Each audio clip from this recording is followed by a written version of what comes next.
But white doesn't defend the pawn at all because black plays the absolutely ludicrous move, rook takes b2. Now you're saying, what the hell is that? The guy just hangs his rook, knight takes b2. What is this all about? Well, here's the thing, c3. And now you would think that the pawn needs 2 squares to either take and promote or push and promote, and white just obviously has enough time to prevent this. But it's actually not so clear, because rook takes b6 is played in the game.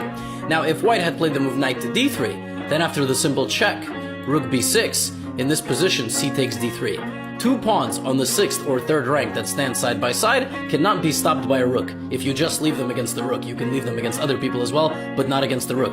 But in this position, white chose to take on b6 to have c takes b2, rook takes, and c2 here. And white must have thought, well, I'm all good. But then came the final punch, c4. You see, white was already wobbly on the 2 feet, getting rocked with a couple of punches, but was gonna recover.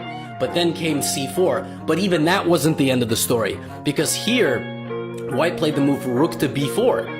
And now if you push, there is this, and if this, then this. So what? So now here comes a5. Knight takes c4, because if rook takes c4, cb, and you cannot prevent me, right?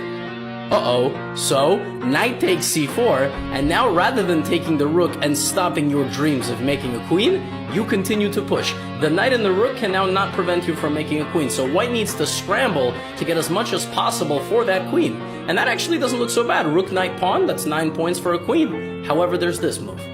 And now, if the rook stands around defending the knight, then there would be the absolutely brutal geometric motif check, king g1, queen d1, and a fork of your king and rook.